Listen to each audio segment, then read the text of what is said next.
Je suis François Herland, je suis lead data à la cellule climat de la Maïf et je vais vous présenter en fait un retour d'expérience sur le service digital innovant aux alentours par Maïf, donc autour du risque climatique. Et pour démarrer, je vous propose un petit spot publicitaire. L'autre jour, j'ai eu un coup de cœur pour une maison. Alors, j'adore la déco style marin, mais les canaux de sauvetage dans toutes les pièces, j'ai pas capté. Si vous avez un doute, rendez-vous sur Aux Alentours par Maïf, un service gratuit pour évaluer les risques climatiques liés à votre adresse. Maïf, assureur militant. L'autre jour,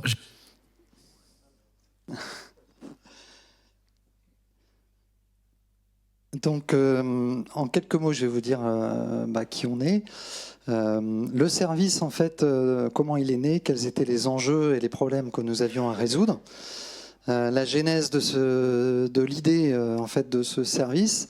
Et puis, on parlera data, forcément, puisqu'on utilise des données open data, donc énormément de jeux de données, architecture de la solution. Et puis, en conclusion, un petit retour d'expérience, justement, par rapport à l'usage de l'open data.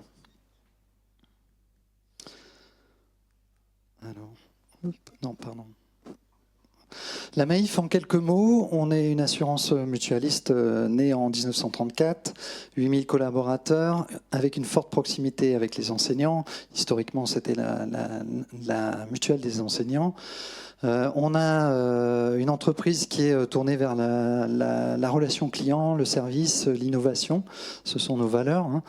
Et puis, depuis 2020, en fait, on est entreprise à mission et on agit pour un mieux commun, donc pour la société et pour la planète. Alors, le contexte, c'est autour du climatique, vous vous en doutez. Donc on a un dérèglement climatique, je ne vous apprends rien. L'hypothèse sur laquelle on établit finalement nos prévisions aujourd'hui, c'est le scénario à plus de 4 degrés en France d'ici 2100. Et on sait que donc l'aléa va augmenter en fréquence ou en intensité. Le coût des catastrophes naturelles est déjà multiplié par 2 depuis 2010. Vous avez un graphique France entière qui vous montre l'évolution et les événements naturels, le coût des événements naturels. Donc c'est un problème pour l'ensemble des assureurs en France. Donc derrière les enjeux, c'est un enjeu d'assurabilité. Est-ce qu'on va être toujours capable d'assurer tous les lieux en France collectivement sur l'ensemble des assureurs? C'est un enjeu aussi d'atténuation.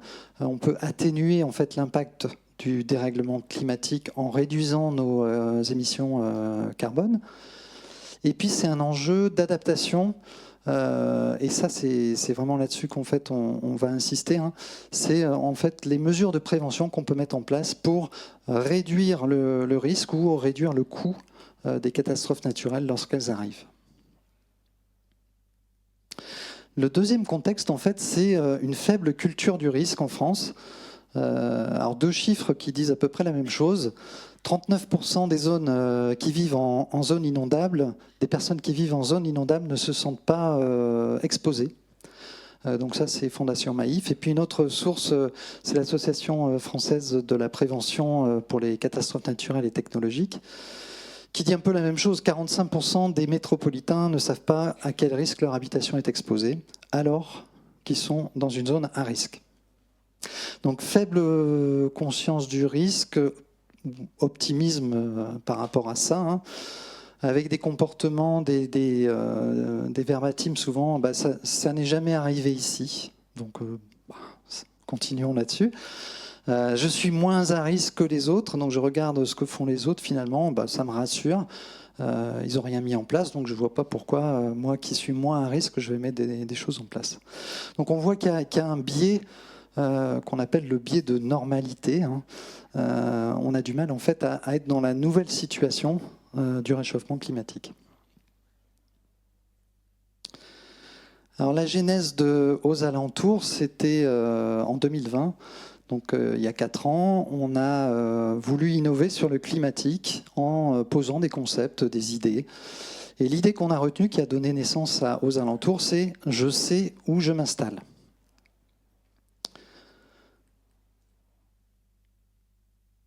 Et donc Aux Alentours, c'est finalement une application, un service qui est gratuit, qui est ouvert à tous, que vous pouvez aller voir avec le QR code ou en tapant aux alentours.maif.fr. Et vous allez trouver, en tapant votre adresse, un certain nombre d'informations, donc tous les risques autour de chez vous, mais aussi des informations qui facilitent l'installation, le choix d'une maison. Donc derrière, ce qu'on vise par rapport aux enjeux, c'est de changer cette culture j'ai pas de risque, et de sous-estimation, on va dire, du risque, mais aussi de mettre en action les personnes, d'agir en prévention, et puis pour un achat immobilier, de décider en connaissance de cause. Alors, aux alentours, ça ressemble à ça. Je rentre mon adresse. Donc ouvert à tous, vous pouvez saisir votre adresse, vous aurez la réponse directement. Ça va vous afficher par exemple la carte de retrait gonflement des argiles, qui est en fait en open data par le BRGM. Vous allez avoir aussi les zones inondables, les scores inondations plus exactement. C'est pareil sur l'ensemble des périls, donc tout ce qui est tempête, tout ce qui est submersion, voilà. Et donc un tableau de bord aussi par commune. Vous pouvez voir sur une commune le taux d'exposition des habitations de la commune par les différents périls. La personne peut, si elle est sur une zone à risque, télécharger un kit de prévention. On donne aussi des solutions et des conseils pour agir en prévention, c'est-à-dire qu'on a des solutions aujourd'hui qui existent, qu'on peut mettre en place pour éviter une inondation, du moins les impacts de l'inondation, des bâtards d'eau, des retours anticlapés, etc.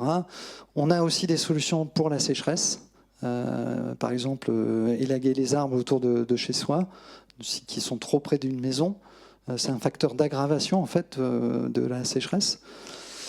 Et puis donc des quiz pour acculturer tout le monde aux enjeux climatiques.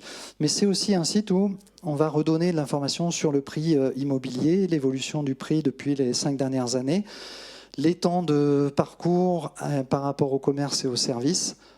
Là, vous reconnaissez base DVF et puis les bases des équipements. Tout ça, c'est de l'open data quasiment. Peut-être à part les scores sur lesquels en fait, la Maif réutilise les données open data pour les enrichir. Je vous propose une petite vidéo pour le parcours.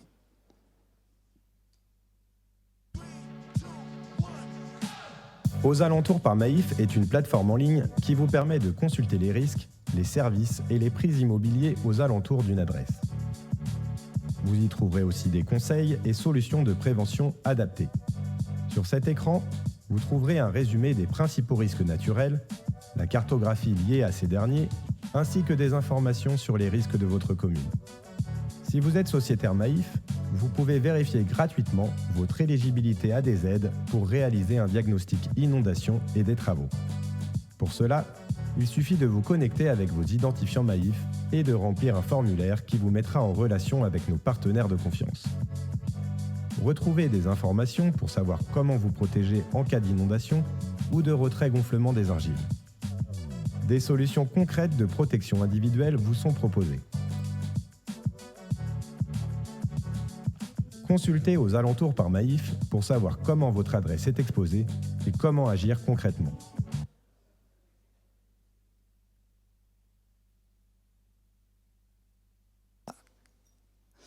Voilà quelques chiffres de l'impact en fait de la campagne que vous avez vu. Le premier clip, c'était la campagne de TV.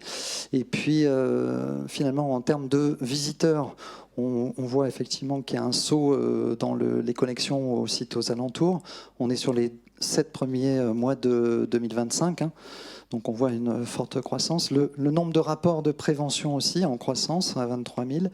Et l'exclusivité sociétaire. Donc quand on est sociétaire, on peut demander un diagnostic inondation. Donc c'est un peu plus long à remplir. Il y a un formulaire. Et puis c'est un peu plus consommateur. Mais on a déjà 463 pour cette année demandes de diagnostic inondation.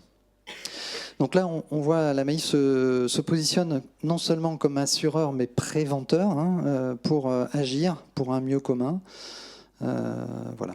Et d'ailleurs, toutes les informations RSE sont disponibles en open data sur maif.data.fr. Donc vous avez accès aux indicateurs RSE de la Maïf depuis des années. Je vais parler un peu plus technique donc, sur les données. Toutes les données sont visibles aux alentours, donc le DataGouv Reuse, donc les réutilisateurs. Donc on fait partie des réutilisateurs et on a listé les jeux de données qu'on utilisait sur DataGouv.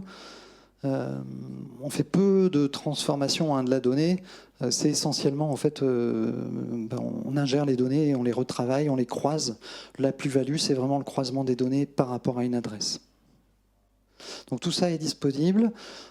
Tous les jeux de données qu'on utilise sont listés aux alentours, les jeux de données. Vous avez donc des données valeurs foncières, le BRGM pour le RGA, Géorisque, la DGAC, la base adresse nationale, l'INSEE, l'IGN, enfin on ne va pas tous les citer, l'OpenStreetMap qui était là tout à l'heure. Enfin voilà, on agrège en fait toute l'information disponible à une adresse et on donne ça en visibilité. Les jeux de données, on liste les jeux de données et les moyens d'y accéder par souci de traçabilité et de transparence. C'est la moindre des choses. Sur l'architecture, en fait, c'est finalement une ingestion des données open data qu'on pose dans une base de données. C'est de l'annulaire en place. Et derrière, on a des API qui vont venir exposer. Donc, aux alentours.maif.fr, c'est le site grand public particulier, mais on a aussi des sites pour les associations, collectivités, entreprises. On a mis en place, par exemple, avec la ville de Niort, la possibilité, en fait, aux collectivités d'écrire un DICRIM, donc d'établir un DICRIM, c'est un document réglementaire pour les collectivités qui sont dans des zones à risque. Donc ça, c'est aussi un service qui est proposé aux collectivités. Et puis, on peut effectivement être envoyé vers d'autres sites, type Mayan par exemple, pour savoir si on est éligible à une aide pour le fonds Barnier. Je fais rapide. Mais peut-être en retour d'expérience par rapport à l'open data, c'est important. Ce qu'on a constaté depuis le début du projet, c'est plutôt une amélioration de la plateforme DataGouv avec de la documentation, des forums. On peut solliciter les personnes du forum et si on trouve des erreurs de qualité ou des problèmes de qualité sur les jeux de données, c'est assez rapidement corrigé et remis en ligne où il y a une réponse qui dit voilà, c'est normal et c'est comme ça. Mais au moins, on peut dialoguer, ça c'est important. Alors peut-être pas avec l'IGN, j'en profite pour dire que peut-être l'IGN, ce serait bien aussi d'avoir ce type de forum. Pour nous, ça nous aide. On n'a pas véritablement rencontré de difficultés à l'usage. C'est plus, il faut connaître les jeux de données et savoir d'où ils proviennent et passer un peu de temps. Mais il n'y a pas eu de réelles difficultés à l'usage. Ce qu'on a rencontré plutôt, c'est des problèmes de mise à jour. On s'est rendu compte que nos données n'étaient pas toujours à jour. Et donc il y a une veille à faire pour savoir quand est-ce que les données sont mises à jour, quelles sont les nouvelles versions. Par exemple, à Admin Express, on a des nouvelles versions. Enfin, c'est la vie normale, mais ce serait bien d'être averti. Et là, c'est plutôt dans nos attentes, c'est avoir un système finalement de notification qui nous permet de savoir que le jeu de données a été rafraîchi, ou lorsque les jeux de données sont assez volumineux, type BDNB, peut-être de ne pas tout recharger un nouveau millésime, mais d'avoir que ce qui a bougé entre deux millésimes. Perspective d'évolution, aux alentours, c'est un bac à sable d'innovation. Donc on a des innovations, des nouvelles fonctionnalités qui vont arriver. Plutôt dans la partie aide pour solliciter des aides publiques ou pour mettre en place des moyens de prévention, toujours dans cette logique d'agir pour prévenir. Donc on est là-dessus. S'il y a des nouvelles données, évidemment, on va remettre tout ça à jour.